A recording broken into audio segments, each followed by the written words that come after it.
지난달 미국의 인플레이션이 다시 둔화한 것으로 나타났습니다.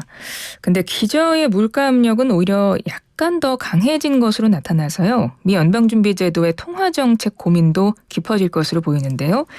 유동훈 유한타 글로벌 자산배분 본부장 전화 연결돼 있습니다. 자세한 이야기 나눠보죠. 본부장님 안녕하세요. 네, 안녕하십니까. 네, 미국의 지난달 소비자 물가지수 CPI가 발표됐습니다. 지난해 같은 달보다 6% 오른 것으로 나타났는데요. 미 노동부가 발표한 내용을 특이사항 중심으로 좀 정리를 해주시겠어요? 네, 지금 헤드라인 인플레이션 CPI의 경우에는 작년 동기 대비해서 6% 상승을 했고요. 전월에는 6.4% 상승을 했으니까 크게 둔화가 됐습니다. 전월에 발표된 6.4%가 원래 예상치가 6.2%인데 그거보다 더 높게 나왔기 때문에 시장에 굉장히 큰 악영향을 미쳤고요. 그렇지만 이번에는 예상했던 대로 숫자가 나왔습니다. 근원의 경우에는 5.5% 상승률을 보여줬었고요. 전월에 5.6% 대비해서 0.1%포인트 낮아지는 모습이고 예상치에 부합하는 모습을 보여주고 있습니다. 하지만 여전히 지금 근원의 숫자가 높은 편이고 또 전체적으로 봤었을 때 서비스업 관련 쪽이라든지 특히 주거비 관련 쪽의 상승률이 워낙 높게 나오고 있습니다. 이런 부분은 흔히 말하는 잘 안 변하는 물가라고 얘기를 해서 스티키 인플레이션이라고 얘기를 하는데 이런 부분이 아직까지는 내려오고 있지 않아서 특히 주거비 쪽은 8% 이상 상승을 하는 모습을 보여주고 있어서 전체 인플레이션에 미친 영향으로 따지자면 절반 이상으로 나오고 있습니다. 그래서 이 주거비가 언제 떨어지느냐 하는 부분이 가장 중요한 포인트일 것 같고요. 향후에 미 연준은 이것을 요의주시하면서 전체적인 통화 정책을 펼 것이다 예상을 하고 있습니다. 네. 한 1년 반 만에 최소폭 상승이긴 하지만 어쨌든 조금 올랐고 그리고 연준의 물가 목표치가 2%라면서요. 그런데 뭐 여전히 좀 그보단 훨씬 높은 상태로 지금 나왔기 때문에 아직은 안심할 단계는 아니고 그리고 무엇보다 지금 말씀하셨지만 근원 물가는 여전히 강세라고 말씀을 해주셨잖아요. 근데 연준이 주시하는 게 바로 이 근원 물가 아닌가요? 네, 그렇습니다. 지금 어쨌든 간에 근원 물가가 5.5% 상승률인데 이게 앞으로 이제 얼마나 빠르게 떨어질 거냐 하는 부분이고요. 이게 떨어지려면 아무래도 이제 주거비 관련된 쪽이 상승률 8%대에서 빠르게 떨어져야 됩니다. 근데 저희가 원래 생각하고 있는 기조는 원래 선행지표가 있어요. 그 선행지표는 주택가격입니다. 주택가격 같은 경우에 상승률이 작년 4월에 고점을 찍고 큰 폭으로 급락하고 있는 모습을 지난 1년 가까이 보여주고 있거든요.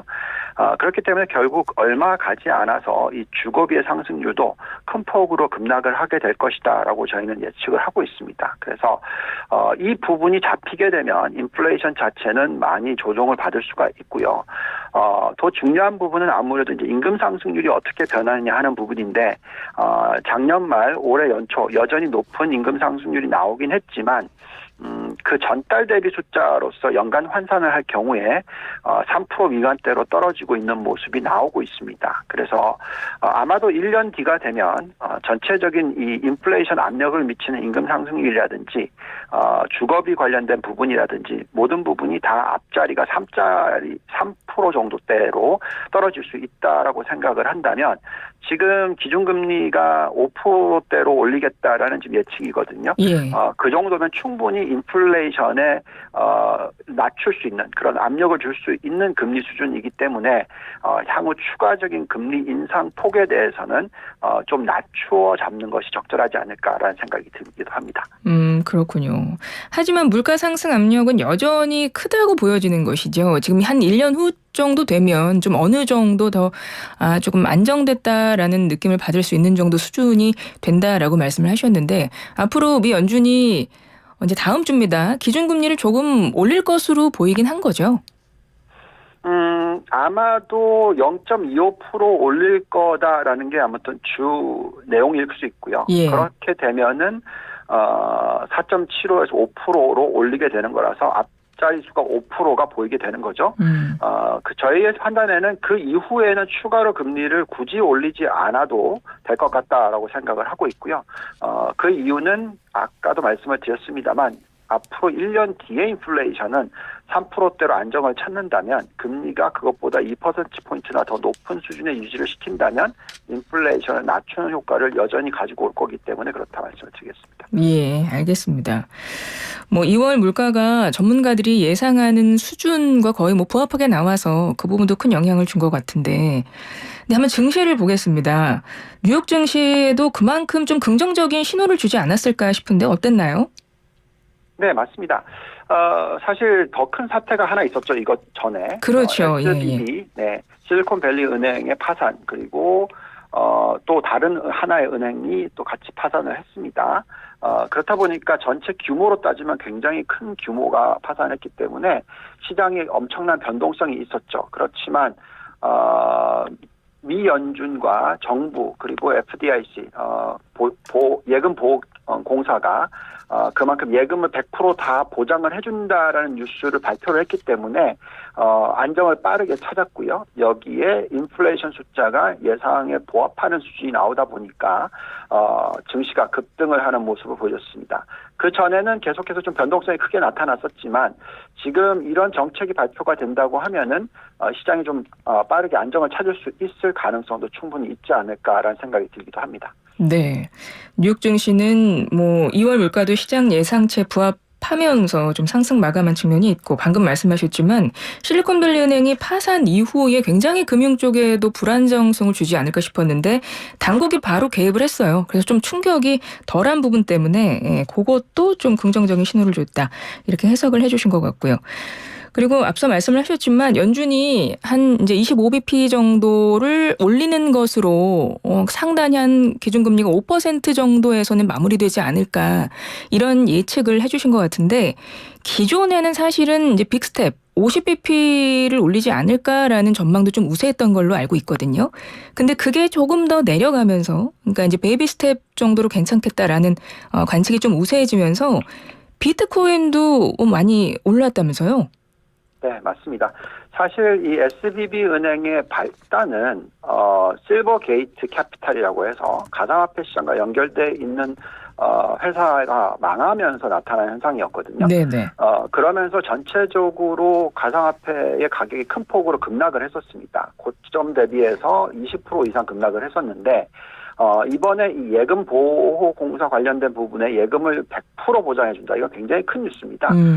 그게 나오면서 급등을 하기 시작했고요. 여기에서 추가적으로 바이언스라는 회사에서 그 코인을 이더리움과 비트코인으로 전환하겠다라는 뉴스까지 더해지면서 우리가 흔히 얘기하는 이제 코인계 안에서의 어떤 대표 종목, 즉 비트코인과 이더리움의 가격이 급등을 하면서 전체적인 이 가상화폐 시장 자체의 규모도 빠르게 상승을 하는 모습을 보여주고 있습니다. 예, 앞서 실버게이트 캐피털 사태를 잠깐 언급을 해주셨는데 그거 간략하게만 좀 소개를 해주시겠어요? 왜냐하면 그 부분도 가상화폐 쪽에서는 굉장히 큰 뉴스였던 것 같더라고요.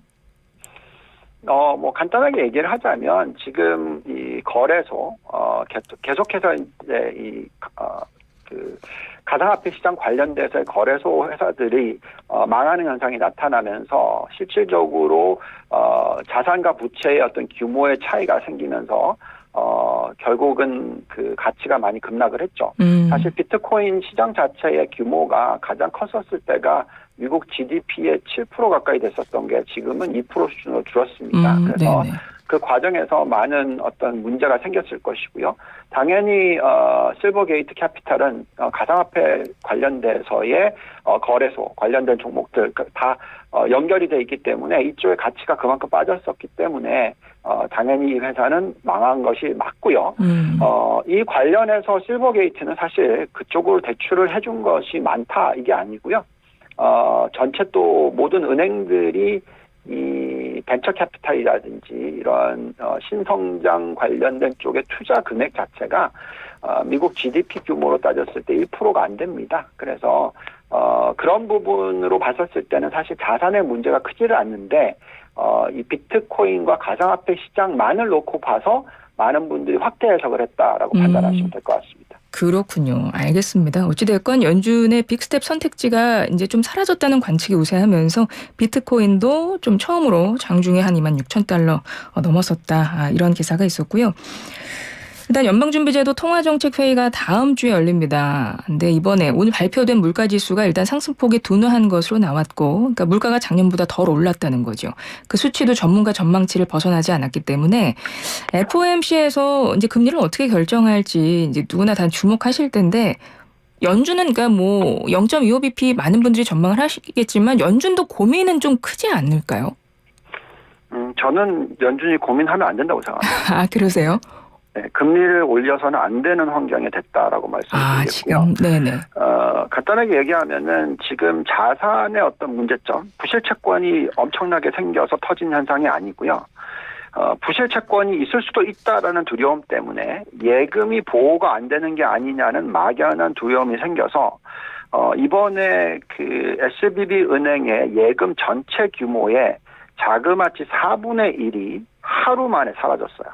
네. 그러니까 그런 현상이 나타난 적은 역대 그런 일이 없습니다. 어떤 나라에서도 없었고요. 근데 그런 현상이 나타났기 때문에 그것은 왜 그랬냐면 지금 이 SVB 은행이 투자를 한 투자처가 정부 부채, 정부 채권이랑 MBS 그러니까 이제 모기지 관련된 쪽에 정부 관련된 투자를 했어요. 근데 거기에 금리가 올라가다 보니까 그 자산의 가치가 떨어진다라는 평가 손실을 생각을 하고 그러면서 이것을 팔면서 손실이 생긴 거거든요. 그렇다는 것은 무슨 얘기냐면 미 연준 플러스 미국 정부를 못 믿겠다 이런 게 생기는 겁니다. 그래서 금리를 올리면 올릴수록 손실은 늘어나는 거거든요. 채권은. 네. 그러니까 정부 채권에 대한 이 신뢰도가 떨어져 버리면 그건 시스템 붕괴입니다. 그래서 제가 볼 때는 이런 환경에서는 금리를 올리는 것은 너무나 위험한 전략이고요. 아무리 인플레이션이 높다라고 하지만 지금 예측하기에는 연말이 되면 3%대로 떨어지는 인플레이션이라면 금리를 5%까지 올려놓으면 정말 충분하다라고 저희는 판단하고 있고요.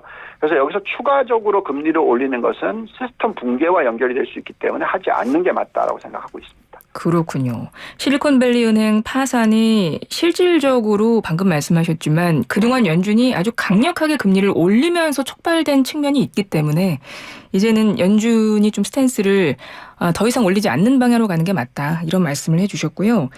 그러면 우리 입장에서 한번 보겠습니다. 한국은행도 4월에 이제 금리를 결정하게 될 텐데 한은도 좀 고민은 할 것 같아요. 한미 금리 격차랑 또 경기 위축 사이에서 고민이 깊을 것 같긴 한데 한은은 어떨 거라고 보십니까?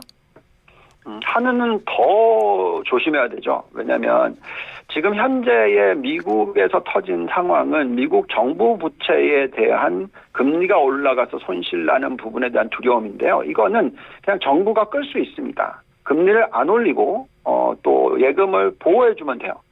근데 지금 한국에 처해 있는 문제점은 부동산 관련된 가계부채 문제입니다. 네. 지금 전체 GDP의 105% 수준이 가계부채고요. 또 은행권의 예대율이 지금 105% 수준까지도 상승을 하고 있는 상황이거든요. 그러니까 이거는 그만큼 여유 자금이 없다라는 얘기입니다. 그래서 만약에 혹시나 가계가 부실이 생기기 시작하면 전체적으로 큰 구멍이 나게 되고요. 이러면은 정말 큰 위기에 봉착할 수가 있습니다. 그래서 지금 개인들이 예를 들어서 대출을 해서 과거에 2, 3%대 돈을 빌리다가 이것을 금리를 왕창 올려놓고 5, 6% 심지어는 7, 8%의 금리를 내야 되면 부실이 될 수가 있거든요. 그래서 이 부분을 조심해야 되기 때문에 한국은행은 여전히 3.5% 정도를 고점 금리로 제시를 하고 있고 그게 겨우 감당 가능한 금리이지 않을까라고 생각을 하고 있어서 지금 이 미국 쪽에서 금리를 추가로 안 올린다라는 것은 굉장히 어떻게 보면 다행이죠. 부담이 좀 덜해진 거죠, 우리나라가.